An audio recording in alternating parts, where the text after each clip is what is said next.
about to start with the workshop. Our speaker is Hema Bansal from the Smart Campaign Center for Financial Inclusion and Action. Yeah, welcome. And I know this is the last session of a very long day for you. And going by the numbers and seeing more women in the responsible digital credit session. So that kind of speaks that we are the more responsible. Sorry for the gender remark. Okay, so just to give you a little bit of introduction, it's great to be really representing the Center of Financial Inclusion here.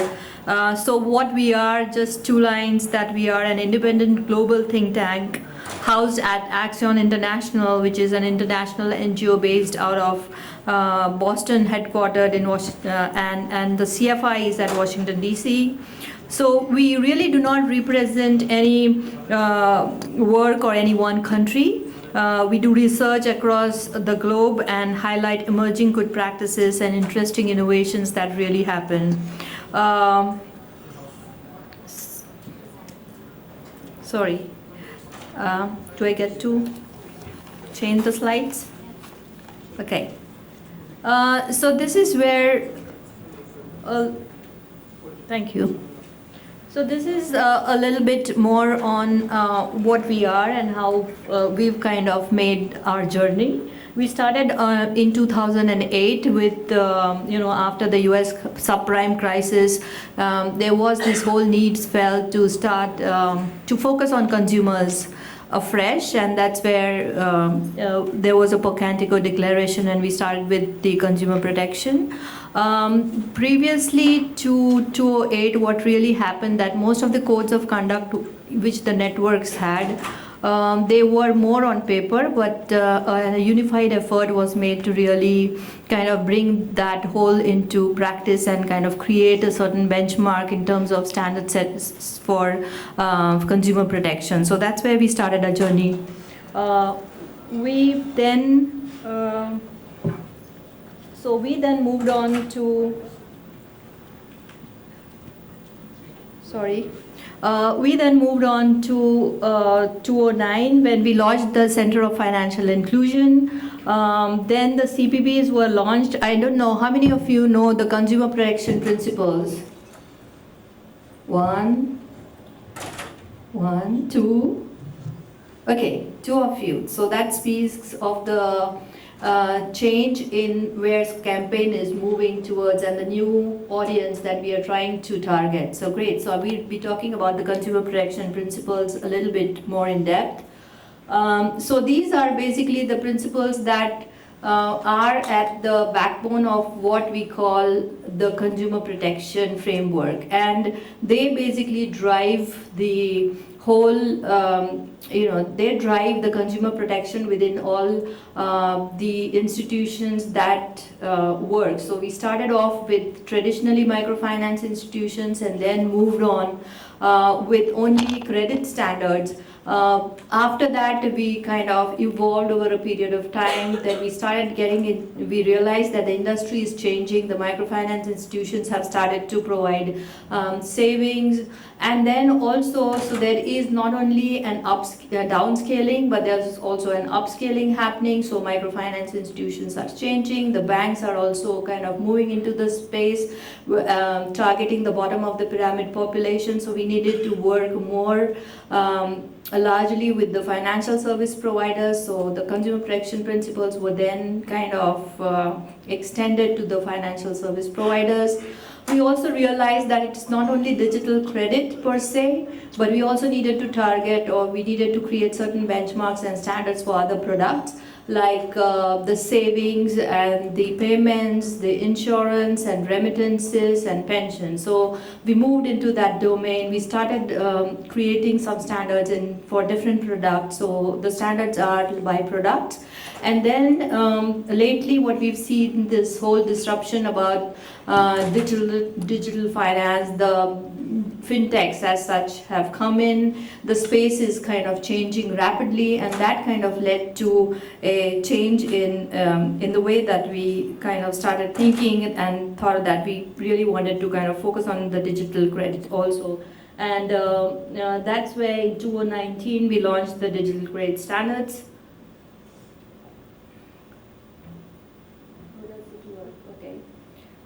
So these are the three broad areas in which we work. The first is the creating a global coalition for consumer protections. So what we try and do is we work globally. We bring, we work with regulators, networks, and try and create a common language around the area of consumer protection. So for example, when you talk of financial ratios, when I ask you what is a ROA or ROE, you would certainly know exactly how to define it. But if you were to talk about consumer protection or how do you define over indebtedness, you would then grapple with, well, how do I measure that? How do I look at it? What are the standards there?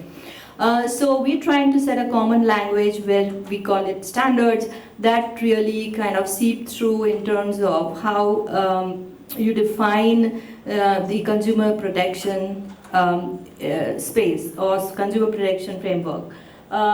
We've also, as I said, we worked with supervisors, and then we've also engaged with them largely through what we've called the model legal framework, or now it's been revamped. It's available on a website called the Handbook of Regulators. That is a model legal framework that kind of helps or enables regulators to really look at their regulation, map their regulation against the model legal and see where they are. So while it could be an aspirational, because we have all the standards, but it's possible for regulators to map themselves and know what the risks are and what they need to address at some point. The final element what we talk about is creating the standards. So standard setting is the key core work of the SMART campaign, the Center of Financial Inclusion, where we kind of set the standards, and these standards keep on changing because as the industry goes and more different new risks are kind of emerging, so we keep on changing the standards every 3 years to see that they are aligned to the risks in the market. So that's in a brief snapshot of what we are and what Smart Campaign does. So just moving on to the objective of this session, throughout the session, what we are trying to achieve here. Basically, what we're trying to do is what I'm going to talk about, the responsible standards for digital credit. It's really not possible for me to cover all the standards, but I will try and cover as many as possible. So kind of give you a brief kind of a run through on the principles and the standards that really kind of work on the or can be applied to the digital credit product. Besides that, I'm hoping that we are a small group and we would be able to kind of organize ourselves in exercises in groups so that we can think of ways in which we can adapt the digital credit standards, whether it's possible, whether it's not possible, and in order to make that possible, what needs to be done. So that will be so I will have a 1-hour presentation followed by a group exercise for the last 30 minutes.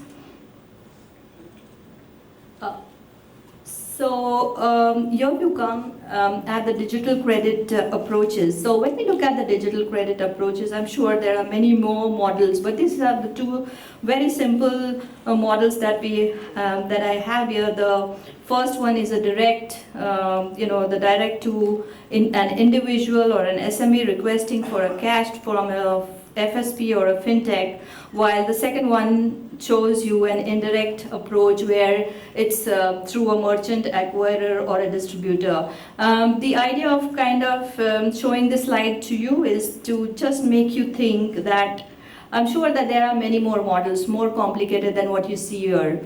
But it gives you a flavor that there are multiple actors in this space now. The space is changing from a client being served a credit product to now being served a digital credit product. So who are the players? The players, and this seem to be changing because it's not just the client now. It is it could be a bank, the digital bank, the FSP, the fintech provider, and then besides that you also have companies that kind of do some back-end algorithms for you. You just had a session there and doing the credit scoring for you. So you have multiple players and the partnerships. So this delivery of digital credit again is based on a partnership model, and that kind of changes the way the product's being delivered. Some of the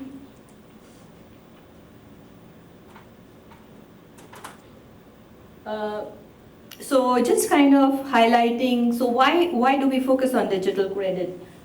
The reason for us to really focus on digital credit standards and why they're really critical is that there has been a gap in the, I wouldn't kind of hit out on the regulators, but just kind of say that there has been a little bit of gap in the regulatory oversight. It's, if you look at different countries, it's different in different countries, and so there's this while CGAP has initiated certain sandboxes and there's been an initiative of trying to work with regulation, there's still this oversight there. Digital credit typically tends to have very high delinquency rates. That's an issue that's really emerging and emerging across, especially from where the digital credit was home to. You know, any place where digital credit kind of started in Kenya. The first, the country that really digital credit started was in Kenya, and we've just recently finished a study, and you can again check it on our website, that's showing that the delinquency rates are about like 27%. Especially in digital credit. So again, when we look at the interest rates, the APRs are extremely high for digital credit, surprisingly.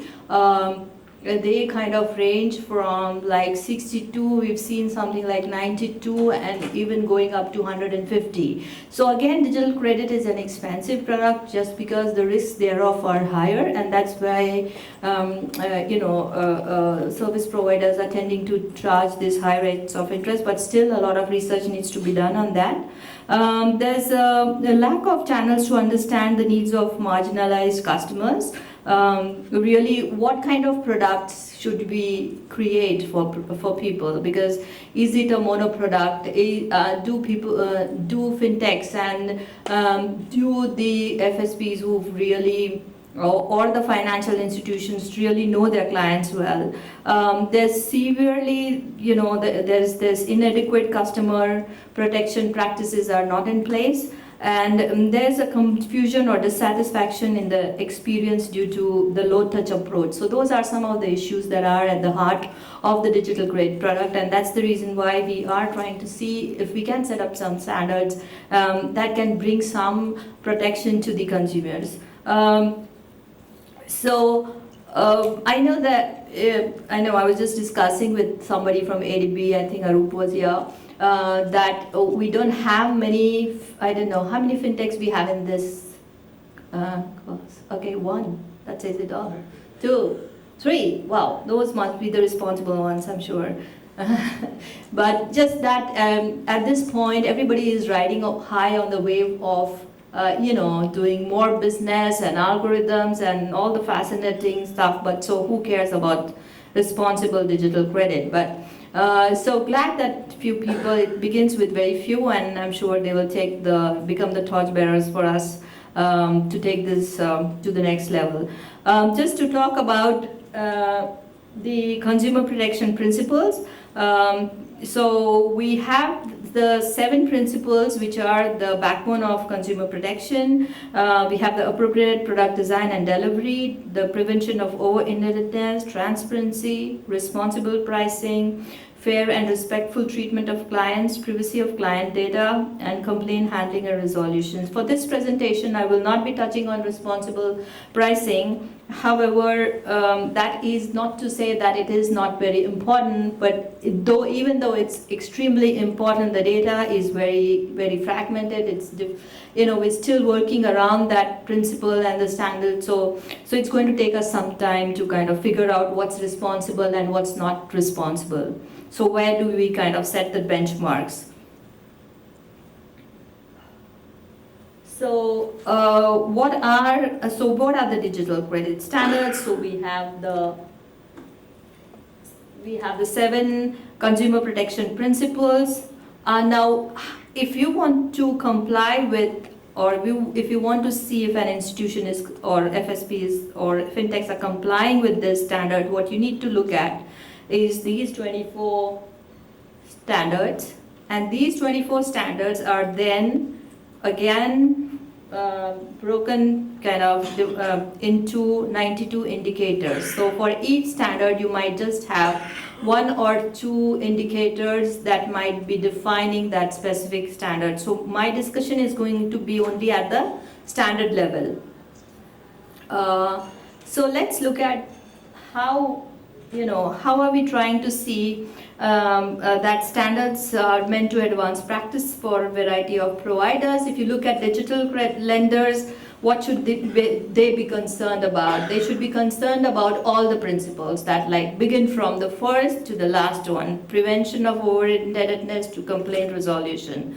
And if you are a third-party partner, you providing some credit scoring, then data analysis firms, call centers, external debt collectors, they need to be bothered about over-indebtedness, fair, respectful treatment, privacy of client data, and then complaint handling. If you are a money mobile operator, then what would you think about? You need to be concerned about the product design part of it. And if you were, again, other fintechs and DFSs, they need to be concerned about appropriate product design, transparency, privacy, and complaints. So this is the first principle, and for us with the digital credit, there seems to be a shift. And what is this shift? This is a shift in the consumer protection from, previously when we were looking at how is the client treated, what would you go and look at? You would look at, well, let's go and check how the staff is behaving with the client. What are the incentives that are working with the client? How are those incentives designed, with the staff? But now what happens when services, so that's the change that's taking place. And when the change is that with the digital services coming into the picture, the consumer experience is really embedded in the design by the product user interface. So there is this profound shift. The shift is it's moving from people, it's moving to a digital user experience, and that's the shift which we're talking about. We are also at the campaign trying to see if all the principles can be addressed at the product design and delivery stage itself. So what are some of the standards that are part of the product design principle? So product design is about, it's about polishing interfaces, it's about mapping, sketching, wireframing, prototyping, user experiences. And then you adjusting those user experiences by category. You might want to kind of have a different user experience for women or for young people, because their uptake of digital credit is slightly different. So on this principle, what we kind of talk about or we emphasize is on the suitability with key, focusing on the 6 dimensions. Basically, delivery channels which are, we need to have delivery channels which are affordable and convenient and reliable to clients. So the focus is here on convenient and usability. So reliability, that demonstrates how is a channel reliable? Through what channel are you selecting to provide the digital credit to a client? How is it reliable? Because it becomes reliable if there is a continuous usage of that channel. If, for example, mobile phones are being used, then is the security and the network issues should be taken into consideration at the product design stage itself. The second is the size. That both the minimum and maximum loan size should meet the client requirements, and they should be able to meet the client's capability as well. The third we talk about is it needs to be made more affordable. Sometimes when does it become not affordable? It becomes not affordable when there is a price manipulation. And sometimes, there may be some extra hidden fees. You might just have an interest rate, but then the hidden fees might be much higher. And this then becomes not only important to address at the product design stage, but also becomes an issue for transparency. The fourth is that it should not be, so these are the standards, so it should not be hard for clients to meet the collateral requirements, because most of the digital credit, as much as I see here, is being provided through, that it's very, the turnaround is quick, and it does not have the guarantees. It doesn't require a guarantee as such. But the guarantees become really sticky when a client gets in default. A recent study shows that digital credit clients, they default up to a rate of like at least $10. So once it comes to a point where it's a very low outstanding digital credit, low amount is outstanding, they tend to not pay that amount. So that is a recent research study that's kind of come up and shown us that. But they do get reported to the credit bureau, which means that they cannot be given the second loan. So these are issues which were not really there in a normal credit delivery before, but these are things that are really coming up and need to be tackled, and your standards need to be addressed in a different manner.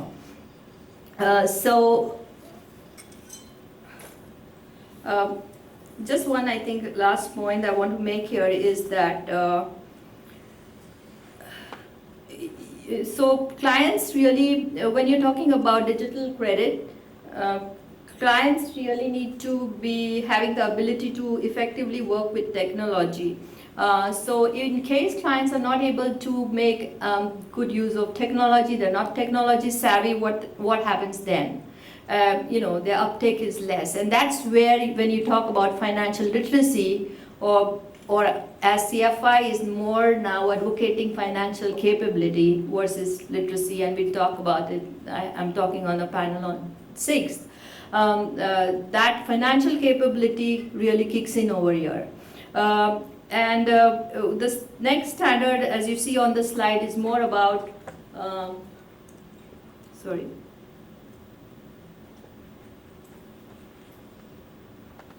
is about, it's going on. It's about the appropriate product design and delivery, which means that most of the times, as you read in literature, how many products do you provide? Like we see fintechs here. How many digital credit or digital products do you provide?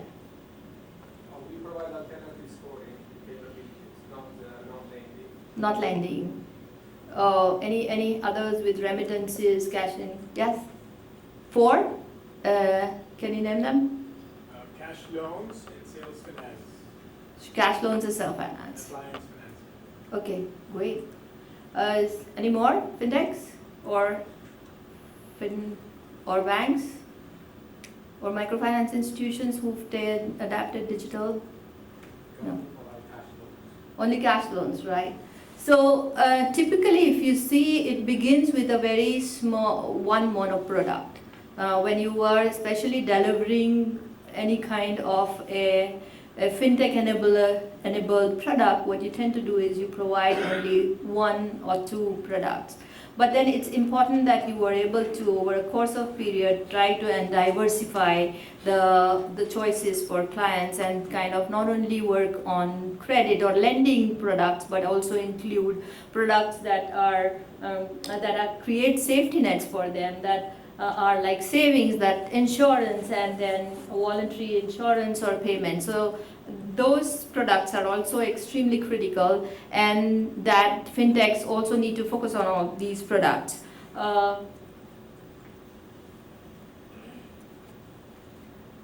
Okay, so when we are talking about this, the next standard really talks about how do you kind of monitor data, and this really kind of talks about that in the that when you kind of develop a product, what is the process that you kind of follow. The kind of recommended research cycle we have here is which talks about a formative research, and that really applies insights into product development and design. So you keep on getting, at an initial stage when you're in new geographies, you're working with new communities, you need to collect information about them, you need to use that to really design your product. So that is one, but or you're pulling up data from any algorithms, you're pulling up data from mobiles, or you're looking at the mobile usage. So that is the data that you are really picking up. The other one we are talking about is once the product is delivered, then there needs to be client satisfaction surveys, and so that information also needs to be pulled up, so that it can be applied and help, you can help to design a product that is most suitable for the client. So, and what's really critical is that management again uses that information. So when we're talking about this appropriate product design and delivery, again, so the financial institutions and fintechs really are pursuing different models. Either they are working alone or they are working in collaboration. So one of the example we have here is from India, from an ICICI bank, which is collaborating with Paytm, if you know that, it's to deliver digital credit product. So the algorithms are with basically the algorithms are with the bank, but the product is delivered by the telco, the fintech, or the technology platform. Sorry, not the fintech, the technology platform, that's called the Paytm.